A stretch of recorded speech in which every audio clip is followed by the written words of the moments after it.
Welcome to the Sunday Night Talk, the show where we answer the questions: were the games we watched on Sunday the greatest part of our day? A distraction from our family? Or a way to relive our childhoods? Have you ever thought, why don't they play football like they used to?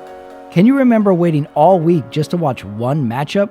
Do you remember rushing home to watch SportsCenter? Do you even remember what SportsCenter is? If you can answer yes to those questions, this is the show for you. I am your host, Patrick Ramirez, and along with me is my longtime friend, Omar Carmona. Each week, we watch as many games as we can to see what made us laugh, cry, and genuinely drove us absolutely crazy. And we do that by giving out weekly awards. If you have award winners yourself, you can drop a comment under the video. Thank you so much for listening, and please hit the subscribe button and share with a friend. It's how our little show grows. And if you like what you see, please take a look at my other shows on the channel. There's stand-up comedy, the movie series, and my one-on-one interviews. Now, on to the Sunday Night Talk.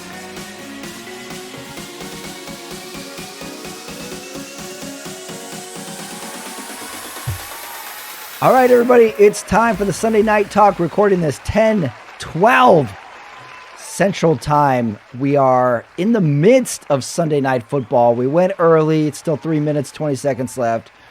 Dallas is down 23-31. Their season hangs in the balance. And yet, I don't know if I care that much. So, this is the Sunday Night Talk. My co-host Omar Carmona is with me. We are going to do headlines. We're going to run through the games. We're going to do trivia. And we're going to do awards. And we're going to wrap it all up with Monday night. But let's start with the question that's sweeping the nation. Omar, how's your ass? To all the fans out there, to all the listeners, it is much better. However, I seem to have caught a cold or maybe some sort of virus. My son has it too, so I'm a little under the weather. I'm be muting myself just because I do get these sporadic coughing attacks. Oh, okay. Yeah, that's fine. Well, you had a long week. You got some emergency surgery last week, and now you're under the weather. You're at least you're wearing San Francisco gear. I secretly get a little worried about you when you start wearing Commanders hats and Denver hats, and you kind of laugh it off. I don't know why you're doing it, but I'm glad you're back to San Francisco gear. I'm excited. It's an exciting time right now to be a 49er fan. Oh, okay. Wow, you're actually positive. There's a lot of weeks you're not positive about your team. But we'll save it for later. We'll save my hot takes for later. All right, headlines for the week. Casey and Mahomes' season comes to a brutal end. Buffalo makes us think twice, and the injuries have a big impact on the future of NFL teams. All right, we watched a lot of games today. Let's start with the headlines, our quick reactions to it. Casey and Mahomes' season comes to a brutal end. I guess it's the same question that the Patriots faced when Tom Brady got his ACL taken out also in Kansas City. What was it? Maybe the 2008 season. I think it was after their 16-0, 19-1, or 18-1, 19-1 season. Is the dynasty over?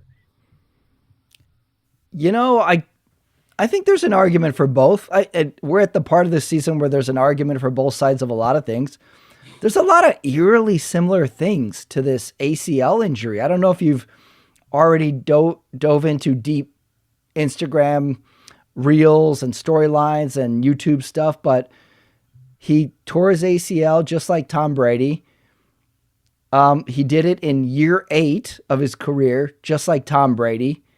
He did it in a year in which they lost the Super Bowl, ironically, to 2 different NFC East teams. Yep. At the time, Tom Brady had 3 Super Bowl wins. Casey has 3 Super Bowl wins. Eerily similar, kind of scary. There's a lot of similarities. Yeah, and if you say the dynasty is over, there's a possibility of it. It's always hard to come back from an injury, but there's also a possibility that the dynasty is just beginning.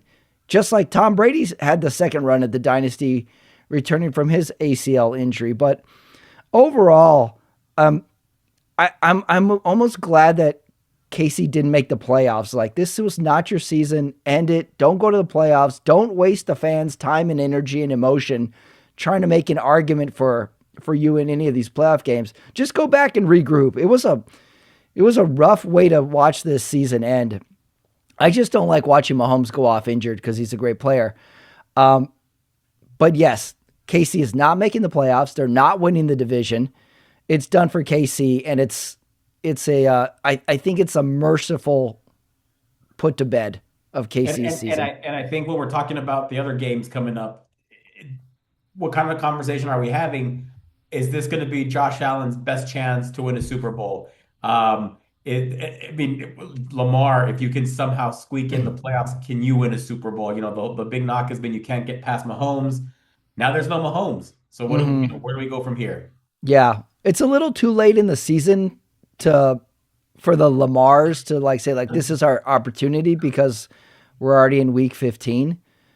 But it's the hump of the Josh Allen could never get over Mahomes option. I mean, he seems to be the only worthy candidate of that this year. No Burrow, no. I don't see it happen to Lamar. Ironically, Chargers or Broncos have an outside shot at this because the division's up for grabs.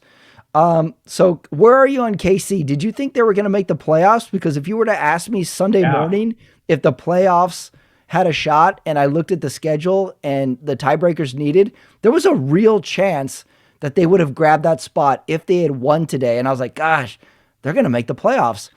And then he gets injured. And I'm like, okay, I'm glad Patrick, this is did they not maybe take the first drive today and they scored, right? I think it was an early 7-0 KC. And I'm thinking, this is the kind of run KC is going to need to just go on to establish themselves as this is that, we are the defending champions of the AFC. We've dominated the division the last 11 years. So I thought this was going to be like the beginning of a run. Yeah, I could have seen that too. If you would have told me that this morning, I would have believed you, because if they had beat Los Angeles Chargers today, they would have owned the tiebreaker against the Chargers. The Chargers have Denver coming up at the end of their season. Denver might be playing for home field throughout. So say they win that game, KC wins out, they would have grabbed that last spot. It was entirely possible. And even say if they just go out with just a wild card win and then they lose in the divisional, I think you would still say, well, the champ went down swinging. That's what they are. The champions, they fight to the end. You still would have said that. And yet I don't think we could have envisioned a worst ending to a Kansas City season that was never got off the ground overall. That's tough. But I mean, there's still time. Mahomes has plenty of career left. And just like we're drawing all these analogies and similarities to the Patriots dynasty when Tom Brady went down. But if you remember, there was a blueprint for them finding future success. Mm-hmm. They revamped the defense in New England, and so this is kind of a year that the defense seemed to let Kansas City down. So I think this is going to be a great offseason to address some needs, and maybe this is going to be a reload. Yeah. However, you have the right quarterback and maybe the right coach, and we'll see if Andy Reid wants to be part of a rebuild. But at least you have an opportunity you have two fundamental pieces that built the dynasty, and let's see if they can do it again. So it's actually exciting. Yeah, here comes the general managing part of an NFL team, is putting the pieces, they need to get youthful. Just like Tom Brady always had a new running back that they would squeeze a year and a half out of, a LeGarrette Blount, a Wes Welker, a Deion Branch. They always found these little gems to contribute to the team, and now that's what is in front of KC as far as figuring out how to give Mahomes a weapon. I thought the defense wasn't that bad this year for KC. I thought they were lacking on offense more so than that. So, I'm just glad we put KC to bed. It's like, let's start the offseason now, KC. Let's just go home, figure it out later. So moving on, sticking in the AFC, second headline, Buffalo making us think twice. How about Buffalo in this come from behind win on the road in December? What'd you make of that? Did you see this coming? Did you think the Patriots was whoa, Patriots going to get a great win? third quarter and then turn it off. Where were you on that game? Well, that game looked completely lost for for the Bills at one point. I think it was 21-7 at some point. Mm-hmm. And it looked like it was just over. But Josh Allen just kept plugging away, and now again, I think it's now becoming apparent, especially for Josh Allen, in my opinion, reigning MVP. The big knock is you've been able to beat Patrick Mahomes in the regular season, but you cannot get him out in the playoffs. Well, guess what? He's out of the playoffs. Mm-hmm. And granted, you didn't overcome that, but you're still standing right now. So I think that's going to be a huge there's going to be some pressure on him, I think. Yeah. And I also don't feel like Buffalo is like the juggernaut, like that is the team that is to beat, because they've shown that they are beatable throughout this season. It doesn't feel like they're going to have a cakewalk through the playoffs now that KC, their rival, is out of it. Like, we still don't exactly know who we're getting week to week with Buffalo, and I think all of these teams for that matter. So, but with a win like this, I'm like, this is the Buffalo that can win a Super Bowl. Sure. That was my vision today. I was like, wow, this Buffalo is a Super Bowl winning Buffalo team. And then what did you think of the Patriots? And the Patriots are still a good team. But now the question is, look, they're a very young team. And so have they gone over the mountaintop yet? They still got some work to do. Yeah. Yeah. If we were to say, what team is this postseason more important to? Yeah, it's the Bills. The Patriots are like, oh, do as good. We're so young. We got next year. We're a year away team. But would it shock you if the Patriots win the AFC? No. Oh, definitely not. Right. Definitely not. Any of these teams, especially in the AFC, can be beaten. Let's go to another game. So both teams. Hold on. Let's finish the headlines. Injuries make a big impact on future of these teams. We had Mahomes go down. We have Micah Parsons go down. We had Devontae Adams go down. Jeez, this was like the Black Friday, Black Monday of the NFL. We have these three players go. And Micah Parsons was a non-contact one. And it huge. It changes. And that's why that was the game I wanted to shift to. Was now with Parsons out, all of a sudden Green Bay's defense, I'm not saying they're a bad defense. They still got some playmakers, but that's a huge part of what you do. I mean, you went all in on a Micah Parsons trade this year. Yeah. For these games exactly, right? Yeah. And he was not playing bad. Absolutely. And I haven't seen any reports yet of what he actually had or did or time frame and all that stuff, but just to have your playmaker go out, the guy that is double teamed on every single play, go out. This is bad. And it affected the Packers. Like, their just demeanor was down. They're always a little almost lax of a offense anyway. And then this happened, and it seemed like their confidence got shook. Like, they took a real 10-8 round. Like, they got knocked down. They had to bring themselves off the mat. And even though Denver seemed to be in control most of that game, Packers had a shot. They were down 8 with the ball for one last drive. They had a shot. The Packers are very confusing of a team to quantify for me. I just don't know if they're good or not. And I watch them like, yes, this team is good. And then I watch them like, I don't know if they're good. They're always behind. Couldn't quite figure the Packers out. I'm giving them a question mark. Very difficult, that Denver game. But now, and then what was the knock on the Broncos? They can't beat a big team. They beat a bunch of losers. Bo Nix's offense is going nowhere. And what did they do today? They put up points on, and granted, the Parsons injury wasn't until much later in the game. Yeah, that's true. Yeah. Parsons played the majority of the game. He was doing this. He was lighting them up with Micah Parsons on the field. So now do all those haters creep back in and say, wow, now look at, are they going to have a chip on their shoulder? You've been disrespecting us all year. We're 12-2. We'll see what happens with the Broncos. Yeah, we're getting to the playoffs where each team can give themselves a little title, and the Broncos can be the no one believes in us team. That's always a good team. That's always a good one. You can go with the no one believes in us team. This is we're playing with house money team. That might be the Jacksonville Jaguars of this year. There might be the one last run team. I don't know if we have one of those.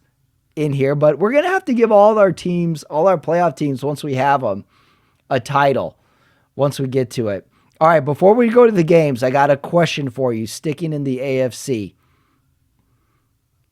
What does home field advantage mean for Denver, Buffalo, and New England? Who needs it most? Who needs it most? I'm going to say the Patriots need it most. Okay. Second. I'm going to say because Josh Allen has showed on the road he can compete in big games. Remember, when the Mhm. Bills have lost to Mahomes in the past, it was not because of Josh Allen. Okay. Right. Yeah, the 12-second game. That was not Yes. Josh Allen's Remember, I fault. mean, there were days in those old Manning Brady rivalry games where Peyton just had some really, really uncharacteristically bad games. Mhm. Okay. I think there was one game I remember where I think Ty Law intercepted him maybe three times. I think, but Mahomes has demonstrated he can win on the road. He can win at home. He can win on the road. I think that the Yeah. Or Denver Josh defense, Allen, you mean? I mean, Josh Allen, I think the Denver defense is built to win anywhere. So Mm. if they're in the elements, they are going to be hard to beat.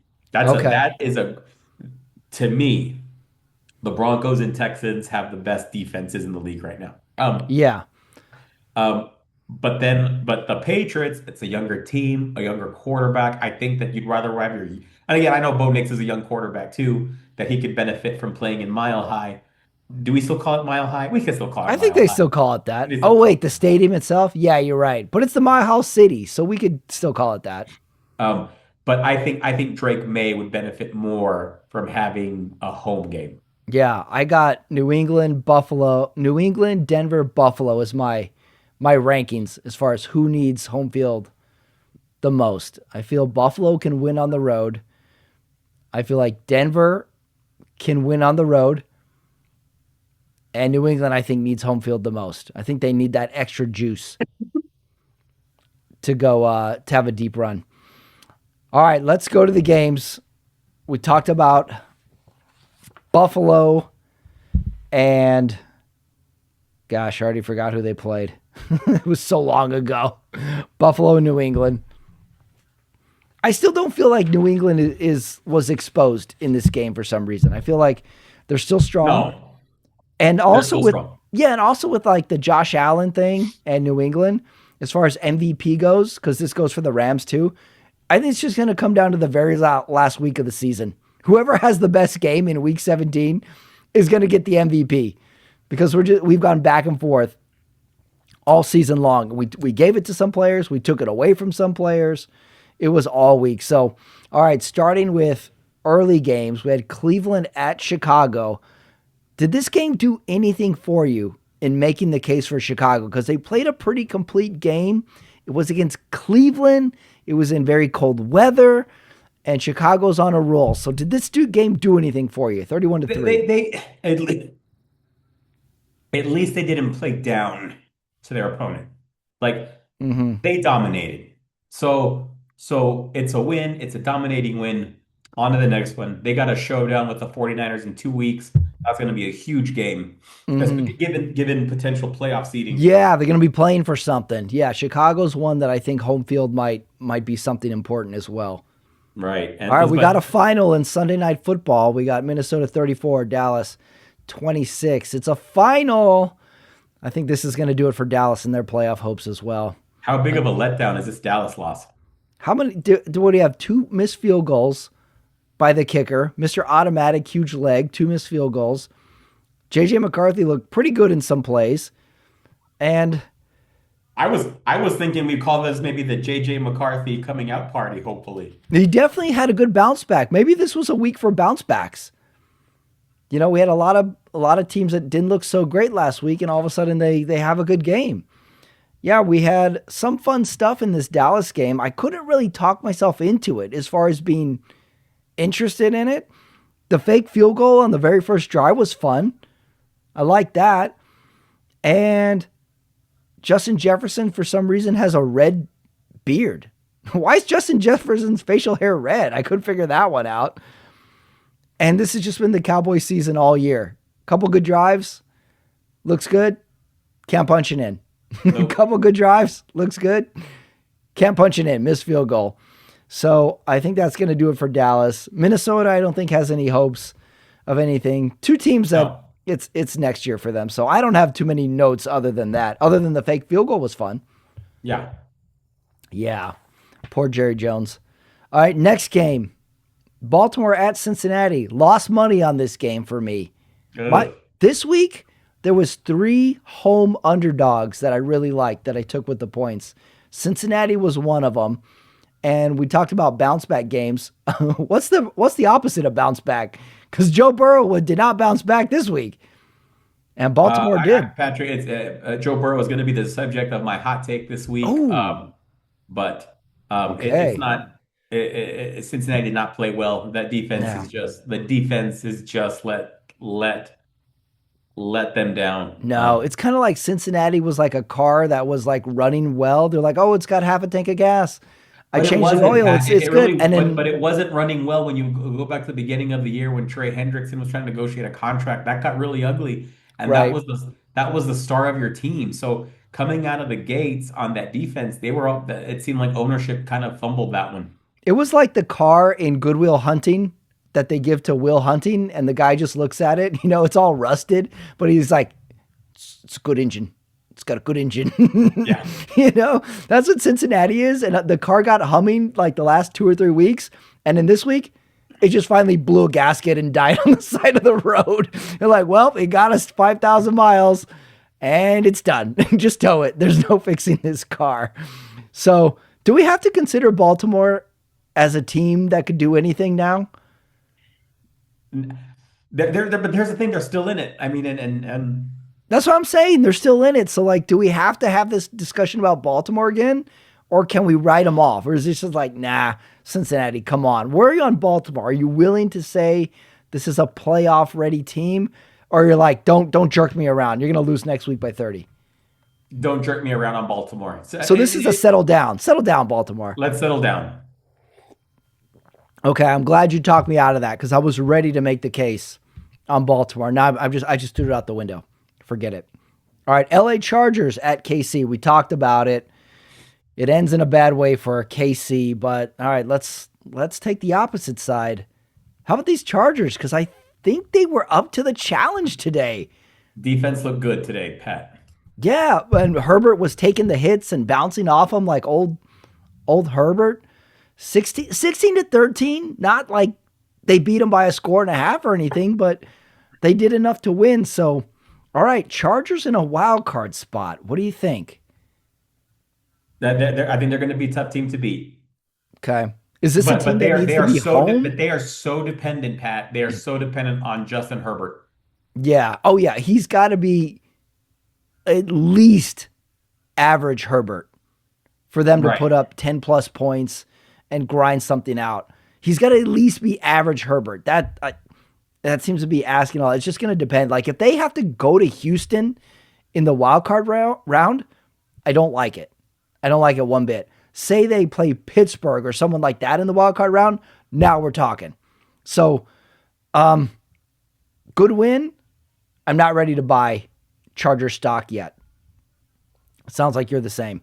All right, we talked about New England, Buffalo. The only really specific note I had on this game is right when Buffalo's starting to get the comeback going, pretty questionable pass interference call that I think was on a 4th down.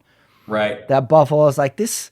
God, I've seen this play go not called, I would say a majority of the time. And I guess it kind of kick-started the comeback. Did it upset you, that pass interference? Because now I'm getting mad at pass interference a lot of times. I don't know what it is. It's a lot. It's like we went from like, I'm not sure I know what a catch is anymore to like, I don't know what pass interference is anymore. You got to have a head around or you can touch, but you can't grab. And there was a few balls today, a couple in the Chicago game as well, that I'm not quite sure how the receiver even caught them. Like the receivers are totally covered these days, and somehow they still catch these passes. So that was unusual. That was my only note is like this pass interference call, which probably shouldn't have been called, extended a drive and might have done it for Buffalo. at least gave them extra energy in it. Yeah, we talked about it, who that game meant more to. Then we got our first put up the decorations game of the morning. Washington at the New York Giants. I watched no minutes of this game. You can hang lights. You can write Christmas cards during this game. It didn't make my Foursquare. The only thing I have of interest is I'll watch Hard Knocks in season this Tuesday and I'll catch little bits of it. But no interest in any of these teams. Not even a fun team. Do you like one more than another, Giants or Commanders? Oh, you're Commanders. You got a hat. I do have it, but I'd probably get a Giants hat too when I'm there. Oh my God. No, I like the. I'm more partial to the Giants. Since I was a kid, I always had I was always fond of Lawrence Taylor, so I kind of like the Giants. But two teams that another two teams that definitely have a lot of work to do in the offseason. I think the big thing for them is let's stay healthy. Question is, Jaden Daniels, how I still believe, have high hopes for it. He had that second year slump, did he? But he also got hurt a lot. Yeah. So Yeah. it's time to reset. Yeah. And we kind of saw this coming. Like they had the sophomore slump team written all over them. Coming from the offseason, like this was a young team. They made the NFC Championship. Hey, great. Let's see next year. Like, no. No. Too young. Everything fell their way last year in the right way. Sophomore slump. I'm just glad it wasn't a worse injury for Daniels. All right, here's another put up the decorations game, although it could have been something if you're rooting in the NFC East. Las Vegas goes to Philadelphia. The nightmare continues for my Raiders. Philly stays alive, and then you text me this at the beginning of the day, so I'll throw it to you. You get it started. Pete Carroll, does he stay or does he go? He's gone. You're pretty confident he's gone? Yeah, he's gone. 1 year. I wouldn't be surprised if they give him, if he stays or if he goes at this point. He deserves to go. Or you can tell me he deserves one more year. The question for me is how much he's lost the locker room. If the players still believe in him, okay. But if the players are like running the show, if the inmates are running the asylum, then it's like... tell me if I'm wrong. It seems like Geno Smith's relationship with Pete Carroll, which was great in Seattle, is like no longer the case in Las Vegas. Right. Geno is not coming back. They probably took his key card already. He probably can't get in the building anymore. Right.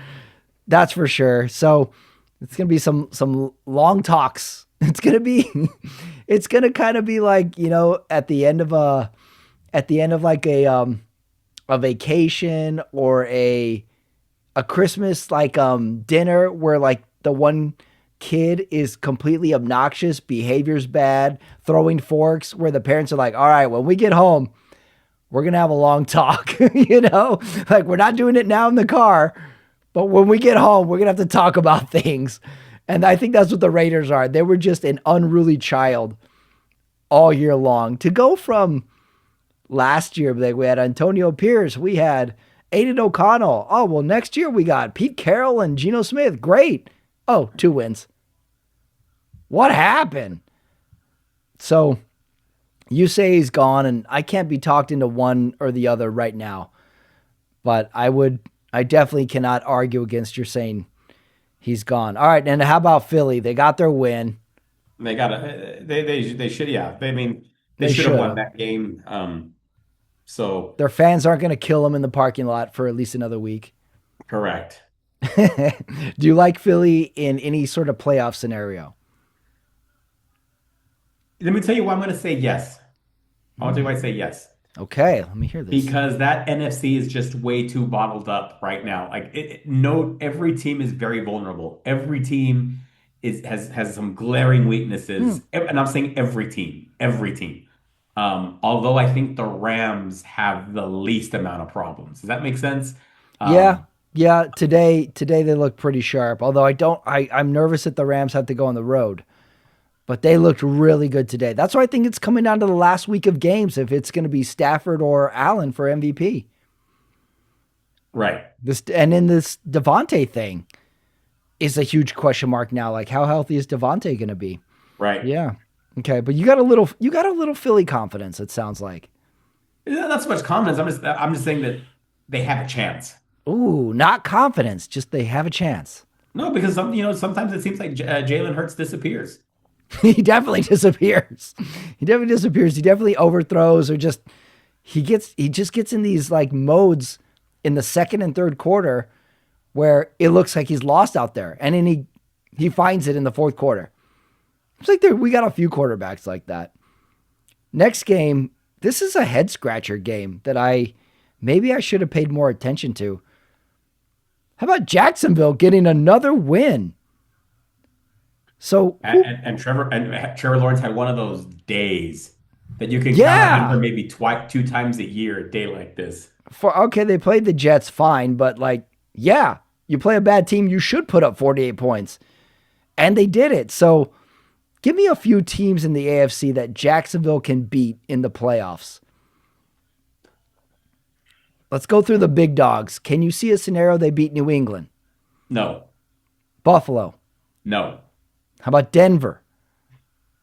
No. No and all. See, Denver's the one I could see them taking them to like the 12th round and see. So, all right. So not too much confidence with the big ones. All right. Can Jacksonville beat Houston? Yes. Really? See, I thought you were going to give me a solid no on that one. Well, you know what? Trevor Lawrence against a tough team. Trevor Lawrence would have to be perfect. Right. And I don't know if there's a perfect Trevor Lawrence in him. All right. What about Pittsburgh? No. Can they beat Pittsburgh? No, they can beat Pittsburgh. Yeah, they can beat Pittsburgh. Yeah. That's the one I see they could beat. Okay. All right. Jacksonville, a little feisty. I'm curious what we're going to name Jacksonville when it comes to their playoff tag. All right. Last game of the early slate, Arizona at Houston. This game had a nasty injury in it as well, where they brought out the stretcher and removed the helmet for an Arizona player. That was really, really scary for a second. That was scary. So many injuries today. Houston 40, Arizona 20. Another win for Houston. Houston's having a great end of the season. Yeah, they're going to be tough, Pat. Okay, so you like Houston. So let's go through Houston and the big dogs. Can Houston beat New England? That defense can beat anybody. I was going to say, I think Houston can beat all three of these teams on the right day. On the right day, they can beat it. But at some point, they're at least going to have to put up 2 touchdowns, and can CJ Stroud deliver, get them at least 20 points. Right. Yeah. Is it going to be one of those where it's going to be like, defense is going to stop anybody all day. Can CJ Stroud score 13 points? Right. Can this be a 13-9 game? All right. Interesting. Now we go to the late games, which, by the way, can I say this might be the most depressed I've been during late games, because I'm watching, it's like the second quarter of the late games here in Central Time Zone, and it was already dark. Yeah. I'm like, is this a Sunday night game? And all games really weren't that great, except the Broncos. Really? Yeah, I was going to say you didn't like Broncos, Packers. That was good. Detroit Rams. Oh, no, you know what? Started okay. That was good, but the Saints and Panthers were close. Oh yeah, we got to talk about my betting. I went 2-1 this week. I'm on a roll, Omar. I lost money on the Bengals. I won money on Denver. They were a home underdog, getting 1.5. Won money, although it took a while because at some point Denver was down, 14 points in that game? Right. And then I took New Orleans at home plus 2.5. And that was a really great game. A little bummed out that Carolina sliding this late in the season. They were a fun pick and they played really well, but New Orleans. So we talked Denver, Green Bay. Detroit Rams were concerned about Devontae Adams. This game felt like a playoff game. And I really think the Rams are the team to look out for in the NFC West, or in the NFC period. If they get home field advantage, I don't know a lot of teams that can beat them. The number is very, very small. Are you scared of the Rams? As a 49er fan, would you want to go into SoFi Stadium, a stadium you've been to, and play the Rams? I remember SoFi hasn't been exactly a home game for the Rams or Chargers. Too Hmm. many people Right. travel. Okay. So San Francisco can go in there and feel like It'll they be got. Patrick, a playoff game, a Rams playoff game against the Niners is going to be a home game for the Niners. Got okay. That's a good point. If the Rams have to go to a warm climate like San Francisco, not a big deal. Right. But if the Rams have to go to like Green Bay, I don't like it. Nope. I don't like it. If the Rams have to go to Seattle, I don't like it. There for some reason I'm worried about the Rams on the road, and I'm extremely confident about the Rams at home. So, okay, were you bummed out about Detroit? I don't think Detroit's. I can't point to anything Detroit's doing exceptionally well right now. I mean, they can score. Okay. I mean, they got that big play, that home run ball possibility every time. Goff and his receivers with Jahmyr Gibbs, when they have the ball, Mm. it's just their defense. Another Yeah. defense that just kind of fell. Isn't it weird that when you think Matt Stafford, I instantly think of him as a Ram, and when I think of Jared Goff, I instantly think of him as a Lion. Like I've totally forgot about their previous careers on opposite teams. This is kind of they found a landing spot that is their identity now. It's weird. It's very strange like that. Do you think Detroit can somehow put this together and make a playoff run? Yes, Oh, you but still have confidence in I them. do. I do. I like Dan Campbell. Yeah, okay. Wow, the NFC is it just seems like it's a little more competitive than the AFC. Like AFC, I think we're down to three teams. Like if we're talking about Buffalo, Denver, New England, I think the conference championship is going to be two of those three teams. Whereas the NFC, I think we're up to five, maybe six potentials that I could put in there as my top. So, Right. all right, New Orleans, Carolina, we talked about that. I won money. Carolina had just real quick. Carolina squandered a golden opportunity to really, after that, and we can talk about it, the way that Bucks game ended. Yeah, Just Bucks on Thursday. just incompetence, 3rd and 28. And here they are on second down, declining, declining penalties when you want to get them as close as 4th down as possible. Yeah, that Monday night Bucks game, Baker Mayfield did not look like Baker Mayfield. Like when they didn't convert that last drive they had and they gave the ball back, Baker Mayfield's on the sideline, like looking like he's like, we lost the game. They're going to go score. We're not going to win this game. And sure enough, they lost the game. Tampa Bay, I feel like they're sliding. They're the NFC Colts. They're the Colts of the NFC. Now just free fall. Can't figure Right. it out. Like, how did we do this? I don't know. We won games this year, right? Yeah. I don't know how we do it. I don't know. I don't remember. I don't know how we did it. Here's how the New Orleans game ended. It's tied. New Orleans has the ball. They're driving for a field goal. Tyler Shook, New Orleans quarterback, slides just to get a few more yards for a long field goal. And he gets drilled. Late hit, 15-yard penalty. He gets up and he's stumbling to the sideline. And then they get a much shorter field goal and they win the game. Exciting way for New Orleans. And I won money. I watched every minute of this game. It was great. Pretty exciting game. But they have to bring in Spencer Rattler for one play to throw the ball over the receiver's head to burn 2 seconds. And they did that. So they took it all the way down. Fun game. Thank you, New Orleans, for winning me some money. Correct. Yeah, good for them. How about Tennessee at your San Francisco 49ers? I kind of thought this game was kind of closer than it needed to be. They still. I mean, the Niners did allow a lot of points, but look, that whole defense is just in the hospital. Has been in the hospital this year.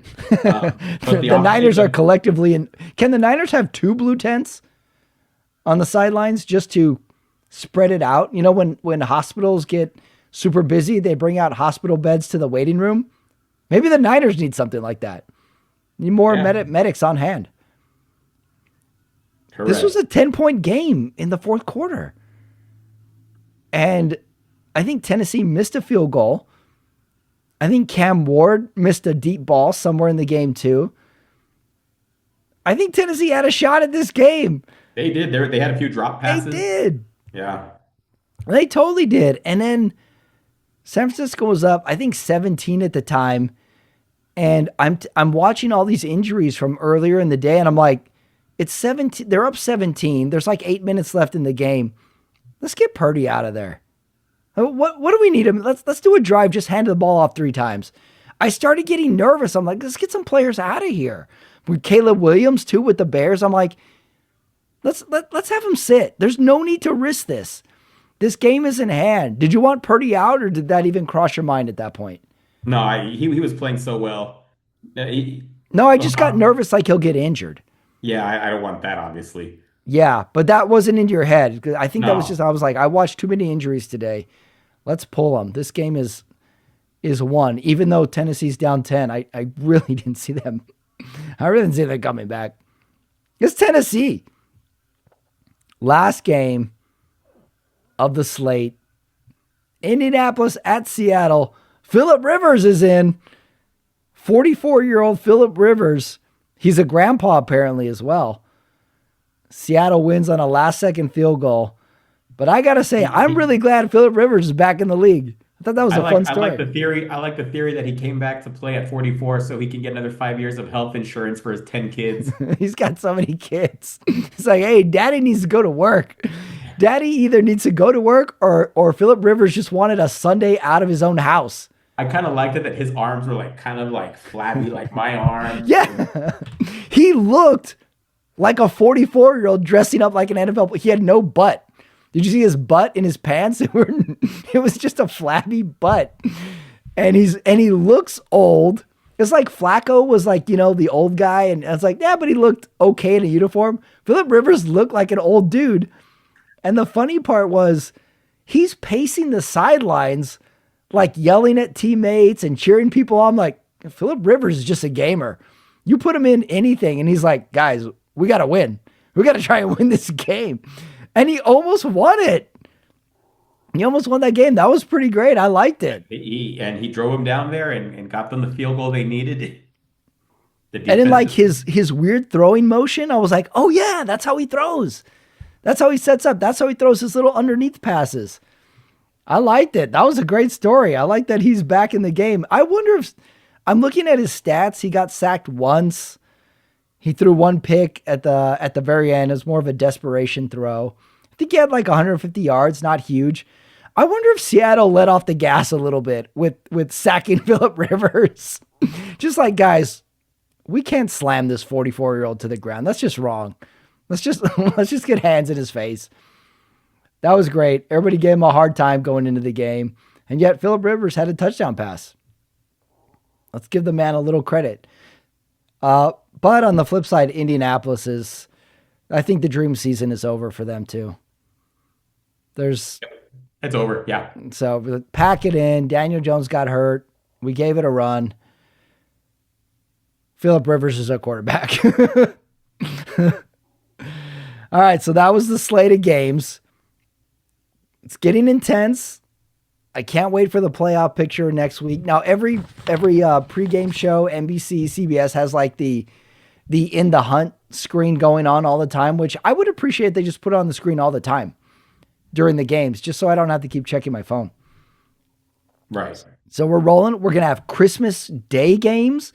We're going to have Christmas night games. So we have a lot on our slate that we have to organize as NFL fans going into the holidays now. All right, so now we're going to trivia, Omar. And as you know, it's high stakes trivia now. Let's do it. Because if you get it right, then you get to call my Monday night bet. Okay. Oh, I like this. All right, just like last week, which you did not hit last week, so you got another chance this week. I tried to make it something that you could very well achieve. So, all right, here we go. Trivia. We talked about it being kind of cold these days. It's December. There's weather. So my question to you, can you name 3 games in NFL history that are named after weather? There is the Ice Bowl, Okay, which I that's believe one. Was it Packers Cowboys? Yeah, that's the Ice Bowl. Number 1, you got it. There was the Fog Bowl. That's 2. That was the Eagles and Bears. All right, you've got 2.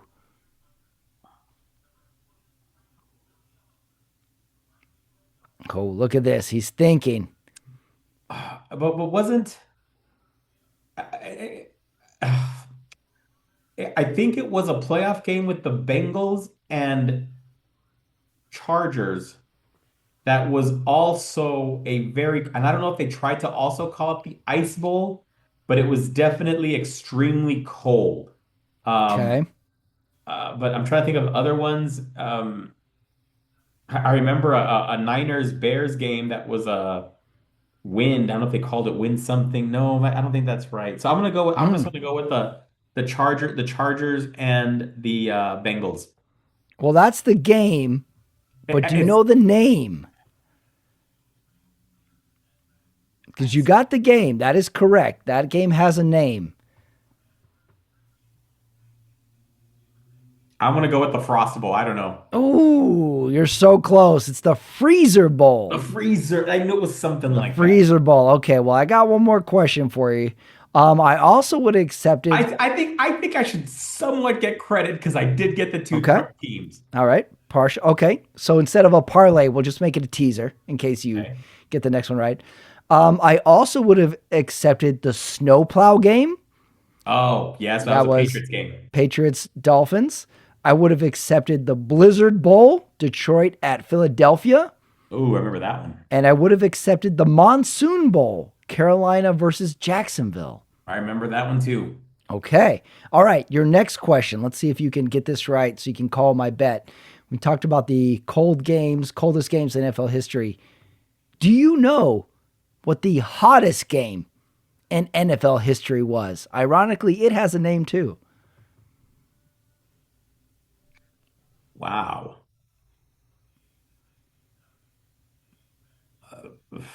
I'm gonna go with the Oven Bowl, and we Oh, will. that's a good name. Oven Bowl. Um, that had to. I mean, I'm gonna guess it was Broncos at Miami.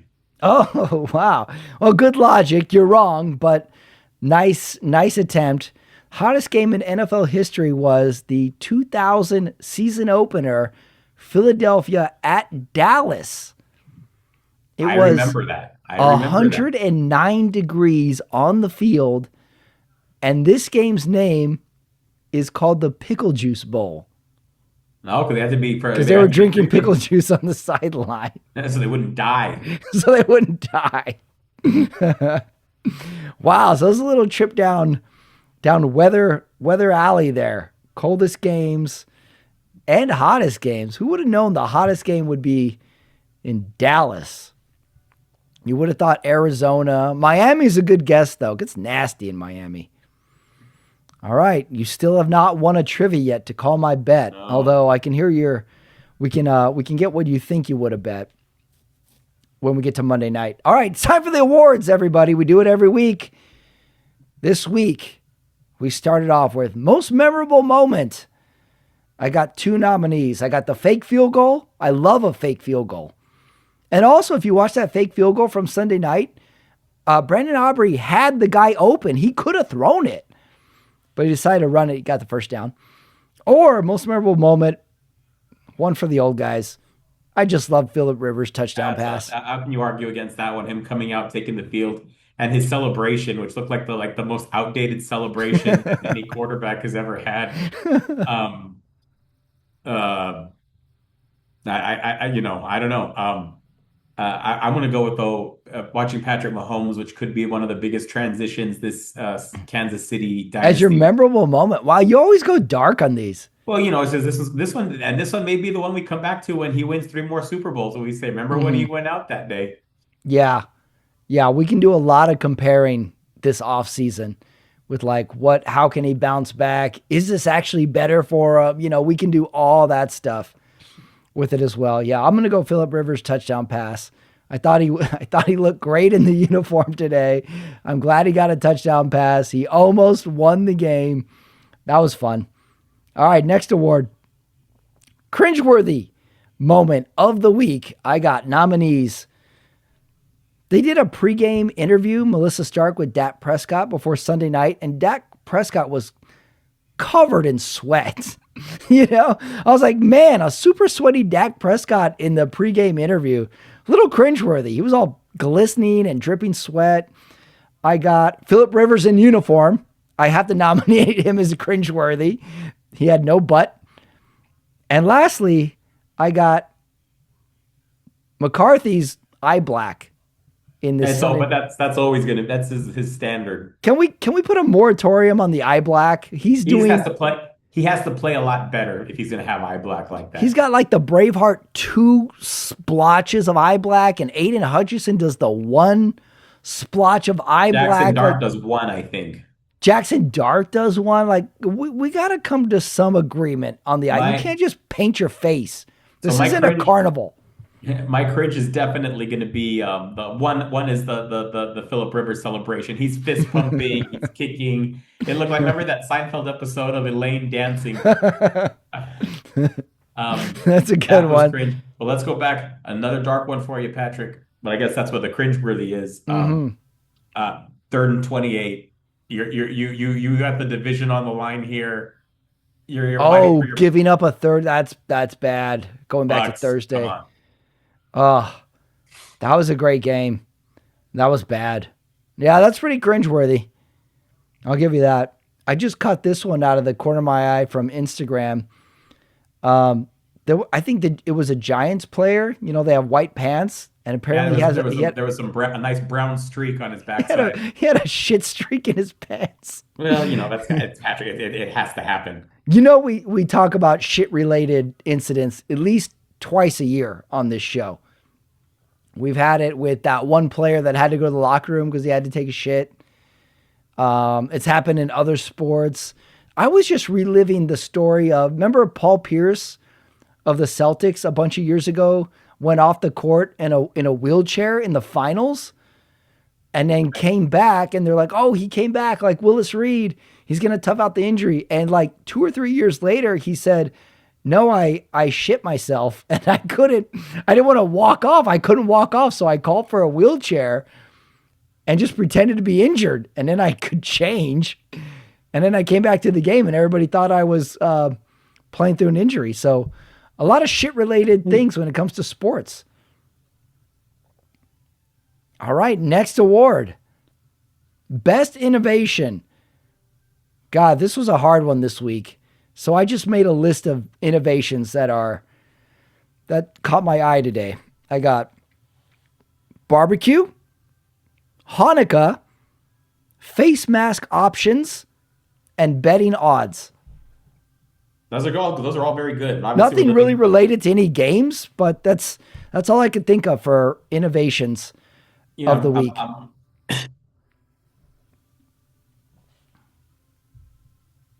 Omar hit the cough button. Omar had surgery last week and now he's coughing. We talked about shitting in games. I'm gonna go with I'm doing that audiobook on the start of the NFL, which has been great history. But part of that history is they talked about how Frank Gifford was the first player to get that commercial deal. To actually market something. Like, we're not going to ask a Hollywood actor. We're going to ask an athlete. And Frank Gifford was really one of the guys that really good looking guy, played for big market New York Giants. Yeah. And so now Monday night commercials, it seems like every commercial now it's with an NFL player on there. Yeah. Yeah, they're ubiquitous. Like, they're doing everything. I just saw the Jared Goff one is doing Viore, like the sweatpants shorts. So just you watch NFL on Sunday, you're going to see 8 to 15 players in different sort of ads. I mean, they're doing fast food, they're doing car parts, they're doing, websites, they're doing, it's just everything you can possibly think of. There's an NFL spokesperson. True. Okay, good innovation of product endorsement. And Gifford was the first one, huh? It seemed to me like one of the main ones. What was his first product, did they say? I wonder what he was repping. Because also keep in mind and I should go back when it comes to football. At that time, obviously, your Babe Ruth, he was the first, these guys were marketable athletes, Right. But probably a lot of cigarettes Right. You know, obviously, endorsements in those it was days. all about Mickey Mantle and Joe DiMaggio, but this was a transition where people were coming back from war in the Mm. 50s, and I think they just wanted something a little harder, and so that's where how NFL. I think that baseball wasn't so much like, yes, it was the pastime, and it's always going to be considered America's pastime, but the NFL is still number one today. Mm. Good innovation. Frank Gifford. I miss him. Like that was a great Monday night booth. Yeah, I mean he did everything that we see today, like it's very normal, but then he eventually married a TV starlet in Right. Kathy Lee. Yeah, that's right. He was in our lives through sports and pop culture because if you did watch the Regis and Kathy show, which was like, a weekday morning thing, you kind of got a double dose of the Gifford family. You heard him calling a game, and then you heard his wife talk about family stuff or whatever during daytime. All right, interesting innovation. Gifford, Kathy Lee. I think Kathy Lee's still on TV. All right, next award, the Hot Take Award. All right, I'm very curious to hear your hot take. Let me see here. I think I got two nominees. I got two nominees for my hot take. Oh, but you look a little motivated and stuff. So all right, why don't you start us off? You're circling the hat. You can't be making motions, Omar. What if people are just listening to this? Joe Burrow. Joe Burrow will be a San Francisco 49er. Oh, wow. We What's love going to Brock. happen to Purdy? We love Brock, but for Joe Burrow, we'll take him. Right. If you were to say Joe Burrow or Brock Purdy, I would think a lot of people would pause for a second and probably go Joe Burrow. Would be my thought, right? Okay. Yeah, that's my hot take. And I'm sticking to it. All right. Well, throw it out there. What are you willing to give up? Are we talking 2 first rounders? 3 first rounders? Trade somebody? Like what would you do? Or is there nothing you would not give up? Like, we need this guy. We need him. Okay, so you're talking like, yeah, let's do it. He would be unstoppable in a Shanahan offense. I don't disagree with that one bit. Wow, I just wondering what you do with Purdy. Well, you obviously trade him. He's going to be in demand, but didn't they give him a big contract? They did. But so, do they have cap space for this? Can this physically be done? We have a lot of draft capital. Okay. All right. Well, here's my hot take. Can Joe Burrow go to the Las Vegas Raiders next year? There's going to be a lot of maneuvering. It's AFC to AFC trades are very rare. There's going to be some teams that glaringly need a quarterback. Jets, Steelers. Now, let's take Steelers out because I don't think Cincinnati would ever trade Burrow inside their own Right. division. That's extremely rare. Right. And who knows if that even does that apply even to your conference? Do you even want to see him in your conference? That never happens. It's only happened, I think, a couple times ever. So that kind of puts the conversation of the Jets and Raiders. Well, could it be done? The Vikings are going to need a court. I mean, we'll see how J.J. McCarthy does. Mm-hmm. I don't want to throw him away yet. I wouldn't think they would shop a quarterback yet. But you would think that they would gladly give up J.J. McCarthy for a chance to get Burrow. Mm-hmm. Mm-hmm. Okay. It's going to be interesting to see, right. Would a team like the Eagles try to get Burrow and say, hey, Jalen, you want us a Super Bowl, but we just can't have this, you not showing up to the party. Team Arizona, Kyler Murray is going to be moving on. Do you stay with Jacoby Brissett? I don't know. He's been playing very well. All right. Well, let's ask this question. If you're Joe Burrow, where do you think he'd want to go? 49ers or LA? Vegas. Right. Oh, Vegas. I also would say, how about the Rams? Say Stafford wins the Super Bowl and he's like, hey, I retire. I had a great run. And Sean McVay may say the only logical way to keep this run going with this offense would be to bring in a guy like Joe Burrow. Absolutely. If you're Joe Burrow and you see that McVay offense, hey, you got Puka. There's some weapons on this team. I would say that's a big choice as well, too. Yeah, I think we're going to have a lot of Joe Burrow offseason talk because he doesn't seem happy in Cincinnati. That press conference, it was like he like gave him an ultimatum. He was like, Yep. "Hey, either put a ring on it or I'm walking. Right. We're not living together anymore." Wow, we both have Joe Burrow hot takes on our mind here.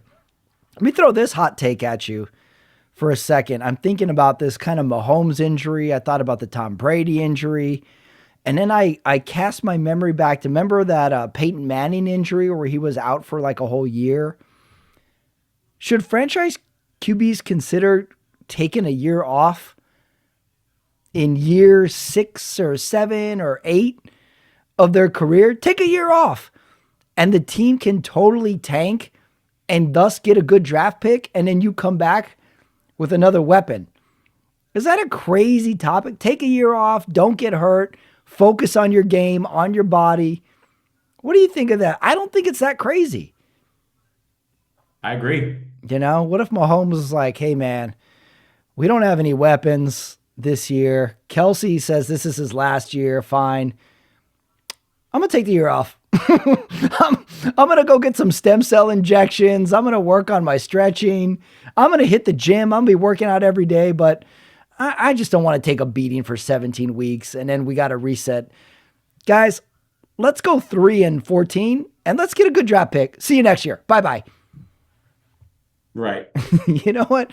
Why don't you take Jackson Mahomes in my place for the year?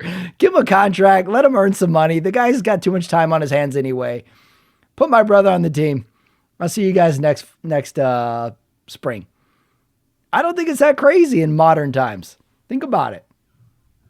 Because didn't Peyton Manning sit out for the year with the neck surgery and the Colts got the number 1 pick the following year because they were bad? I think they did. I can't remember who they drafted. So that was my other hot take. QBs, franchise quarterbacks, take a year off. Yep. That wouldn't shock me. All right, those are very hot takes this week. Casting Couch Award. All right, this one's gonna be dark for me and sad. Oh my God! All right, And only because I know I go different places with this one particular topic when we do casting couch. But tonight I'm going to watch some Rob Reiner. It looks like we had some tragic news from LA passed away. That Rob Reiner may have been a victim of a homicide, a double homicide, and what? Oh, I didn't know that part. it looks like it may have been his son Nick, 32-year-old homeless drug addict, has had issues in the past. But man, this is breaking news. I don't know if that's been confirmed yet, but that has been discussed. But I'm gonna watch some Rob Reiner. I may do The Princess Bride. I may do A Few Good Men. Few Good Men. North, maybe not North. Spinal Tap. Spinal Tap, and I loved his character in Wolf of Wall Street. Oh yeah, that's right. He was the dad. Oh my God, this is a huge story though, Robert. I just assumed it was maybe natural causes, but we have a homicide on our hands. Double homicide, Pat. Stabbed. Double stabbed. Gee, that's bad. What's the double? Did the son get killed too? Son killed the mom. What? Oh my! He went Murdered Menendez. Yeah. Oh, this is terrible! Wow, breaking news. Brentwood. It was his home in Brentwood. When you see when I hear Brentwood, I still think of the OJ. OJ Menendez was Beverly Hills, which is the neighborhood just east of Brentwood. Oh, this is terrible. All right, that was some harsh breaking news. You're right. You went dark. This is going to sound terrible on my end. I went with a rom-com where a guy has a misconnection with a woman and all he knows about her is that she's employed by an NFL team. And the only chance he has to potentially meet up with her again is hope that her team makes the playoffs. That way he can go to the game and find this woman and try to reconnect. That's interesting. I would watch that. Right. There's something there, right? If we could bring the two worlds together of sports fans and women moviegoers, That could be something. Again, back to my NFL productions could produce a movie and then use real teams because they have it. All right, let's get that out of the way. That did not stand in any sort of place connected to your Rob Reiner double homicide news. This has been a terrible weekend, I got to say, Has overall been for a lot of health. injuries. Rob Oh, Reiner shooting. Of course, mass shootings in Australia and in yep. Brown University yesterday. It was a bad weekend. Oh, bad weekend. Best quote. Yet we soldier on with best quote. All right, best quote. Did I mention RG3 was calling the Carolina New Orleans game? He's a clown. You don't like Not a RG3. not an RG fan. Oh yeah. Oh I man. sometimes think he says things just to be controversial. Of all the people in media we have that do that, RG3 is the one that gets under your skin? Yeah, he does a little bit. There's Oh, others, but he's one of them. I don't get that at all. Okay, well, you're entitled to your opinion. RG3 is calling the New Orleans Carolina game, and I think it was on the play where Tyler Shuck slid and got the personal foul for the late hit. And RG3 goes, when they're watching the replay, holy guacamole. Oh, I don't think I've ever heard a black man say holy guacamole. So that's my best quote. Holy guacamole, RG3. I always like, and this is not my quote, but I always also like how Tony Romo always, when there's a cringe moment that he's watching, it's like this, oh no, Yeah. like he spilled something. You know Oh what I mean? no, here we Yeah, go, Jim. He's got the yeah, blitz coming up. Yeah. Collinsworth, I think, was doing his best to sell this Sunday night game tonight because it really was not a great game. right. And he was like, look at JJ McCarthy. His back leg's coming up. He's got to get the Well, throw. he's gonna have to find somebody else to talk about now that Mahomes is going to be out. Yeah, right. Did you see this was kind of dark too. There was a picture of Chris Collinsworth and it said, I think it said RIP. And I'm like, what's this about? Chris Collinsworth didn't die, but it said RIP Chris Collinsworth to the Chiefs for not being in the playoffs. It was Yeah. like kind of one of those memes. It's like Chris Collinsworth can't can't pontificate Well, along over the Mahomes. from the Chiefs game came my quote at his post player, his post game press conference or his little window of question and answer. Defensive lineman for the Chiefs, Chris Jones says we still have a chance. Dead silence in the room, and they're like, and then you just see him say, what, Oh, and oh, we're out. Oh, oh, okay. I didn't see this. That could have been a cringeworthy moment too. Wow, we still have a chance. Wow. I'm starting to get the feeling that all I do is talk about bad things that happen in this league, Pat. I know. I know. Look at you. You got ass surgery last week. You're under the weather. You talk about dark things. Oh, man. Well, let's hope that things change overall for the culture, for the world next week. But this has been a rough week. All right. Well, now we're on to which order we're at? Best play call of the week. Gotta say, there weren't too many great play calls this week. So I got just a general one. How about saving your timeouts? I don't think there was too many games where a team ran out of timeouts this week. There was one game, I can't remember it, where it was desperation. They threw the ball in the middle and they tried to spike it, couldn't do it, ran out of time. Other than that, I think most of the games that were pretty close, teams had timeouts to use. So how about saving your timeouts? Saving your timeouts, that was big, and I think the play calling that was done the last 2 minutes of the Colts game, Seahawks game, that both offenses did what they had to do. They marched Hmm. out and got the field goal. It's just, the Colts ran out of time. Yeah, okay.